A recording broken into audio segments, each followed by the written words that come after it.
Shalom, shalom, shalom. Bienvenue à notre émission Asubuhi na Yesu. Moi, c'est le pasteur Bienvenue Matenda Kibangala. Je salue toutes celles et tous ceux qui suivent régulièrement notre émission Asubuhi na Yesu. Et vous souhaite de très bonnes conditions d'écoute. Asubuhi na Yesu qui signifie dans l'une de nos 4 langues nationales, le matin avec Jésus. Bien-aimés, ce matin, notre thème s'intitule Comment mourir dans une heureuse vieillesse, rassasier des jours de richesse et de gloire. Je répète, comment mourir d'une heureuse vieillesse, rassasier des jours de richesse et de gloire. Bien-aimés, vous avez constaté d'un certain moment que beaucoup de gens partent avant l'âge de 40 ans, beaucoup partent avant l'âge de 50 ans, même avant l'âge de 30 ans, parce que tout simplement, ils ne seront jamais rassasiés le nombre de jours. Alors qu'en réalité, bien-aimés, si vous regardez dans l'Ancien Testament, les gens partaient à l'âge de 120 ans, 50 ans, 180 ans, et Adam lui-même et Ève, tous les deux sont partis à l'âge de 930 ans. Mais pour l'instant, bien-aimés, je vais vous dire comment tu peux mourir avant l'âge. Tu ne peux jamais mourir avant l'âge de 80 ans, tu ne peux jamais mourir avant l'âge de 90 ans. Voilà un peu les différentes tactiques que le Seigneur nous montre pour mourir d'une heureuse vieillesse. C'est-à-dire un homme, quand il meurt, il ne se gêne pas, il part parce qu'il a servi le Seigneur. Comment quelqu'un peut mourir, bien-aimé, d'une heureuse vieillesse, c'est-à-dire rassasier le nombre de jours, il s'est dit lui-même, tu peux mourir. Comment quelqu'un peut mourir tout en étant riche, tout en vivant dans la gloire. Et c'est donc, bien-aimé, deux éléments importants. Le premier élément, c'est qu'il faut vivre dans l'obéissance de la parole de Dieu. L'obéissance, bien-aimé, coûte cher, mais ça paye très bien. Mais par contre, la désobéissance est très facile, mais paye très mal. L'obéissance par rapport à la parole de Dieu.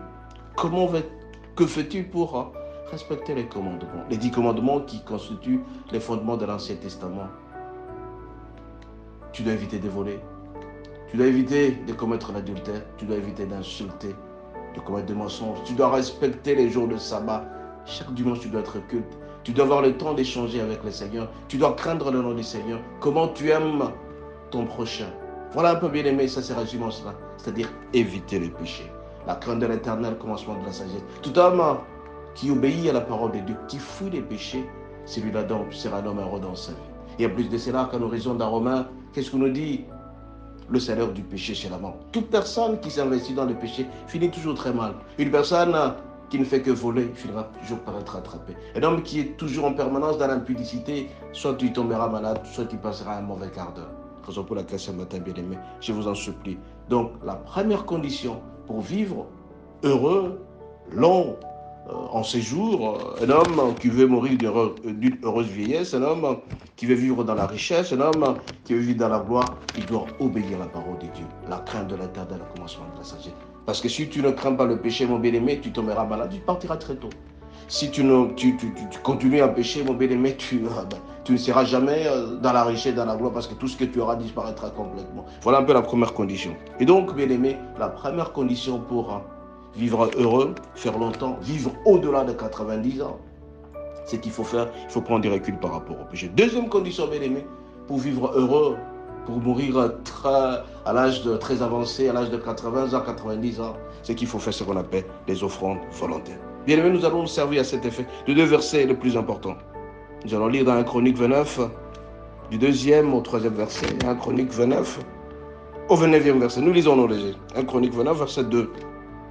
J'ai mis toute ma force à préparer pour la maison de mon Dieu de l'or, pour ce qui est de l'or, de l'argent, pour ce qui doit être de l'argent, de l'airain, pour ce qui doit être de rein, de fer, pour ce qui doit être de fer, et de bois, pour ce qui doit être de bois, de pierres enchâssées, de pierres brillantes et de diverses couleurs, de toutes sortes de pierres précieuses, des marbres blancs de quantité.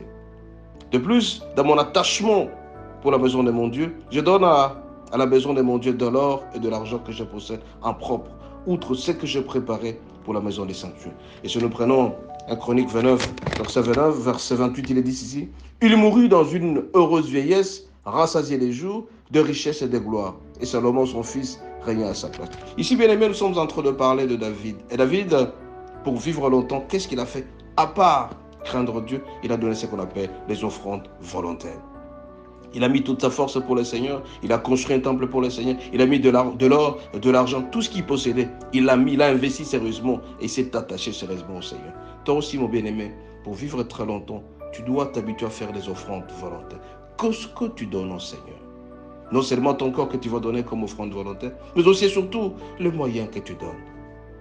Il faut mettre de l'argent à la maison du Seigneur pour l'évangélisation.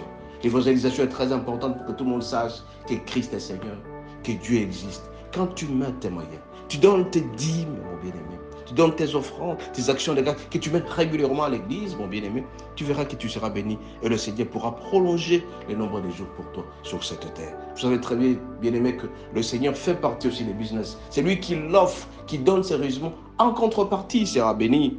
David a donné tout ce qu'il avait. Il avait mis de l'or pour construire le temple du Seigneur, de l'argent. Toi aussi, tu as beaucoup d'argent, mais tu te poses la question, que faire? Mais par contre, avec ton argent, tu te donnes à faire autre chose. Tu as de l'argent, mon bien-aimé. Il y a des églises qui souffrent, qui n'ont pas de micro, qui n'ont pas de chaises, qui n'ont pas, mais voilà, ils n'ont pas de lumière, ils n'ont pas de bâtiment. Essaie un peu de mettre les moyens que tu as. Plus tu vas donner ton argent à l'église, mon bien-aimé, plus tu seras béni. Et plus tu feras longtemps sur cette terre. Parce que le Seigneur n'acceptera jamais ce que celui qui les sert avec ses moyens puisse partir très tôt. Parce qu'il voudra, c'est que sa parole soit connue. Mon bien-aimé, ce que tu as comme argent, donne un peu de moyens à l'église. N'oublie jamais quand tu vas à l'église, tu as 200 dollars, 300 dollars, 1000 dollars, donne à l'église pour que l'église puisse aller de l'avant. Mais combien de fois nous constatons, les gens ont beaucoup d'argent, mais ils vont à l'église avec 500 francs, avec tout tes manques du Seigneur. Sois aussi sûr et certain que tu ne feras pas longtemps sur cette terre, parce que tu n'es pas important pour le Seigneur. Mais par contre, si tu as le moyen, tu mets de l'argent à l'église. Le Seigneur sera très content. Voilà cet homme qui a acheté des chaises. Je dois continuer toujours à les bénir. Il va toujours te bénir. Et cette bénédiction, non seulement sur le plan financier, mais aussi sur le plan séjour sur cette terre. Tu veux faire longtemps, donne de l'argent à l'église. Tu veux faire longtemps, obéis à la parole de Dieu. Alors, plus tu vas donner de l'argent à l'église, mon bien-aimé, plus tu verras que ton séjour sur cette terre. C'est vrai que tu tomberas malade à un certain moment, on peut faire des circonstances. Mais le Seigneur te dit tout simplement ce matin, mon bien-aimé, d'abord obéis à la parole et puis fais des offrandes volontaires. Cette offrande que tu donneras à l'église bénira l'église et l'évangile ira de l'avant. Plus tu vas le faire, mon bien-aimé, plus tu seras béni. Soyez bénis et à la prochaine. Je rappelle notre numéro de téléphone, c'est le plus 243 81 32 11 705. Si vous avez des petits soucis, faites-les par SMS ou par WhatsApp. Le Seigneur sera avec nous pour pouvoir vous donner certaines réponses. À la prochaine.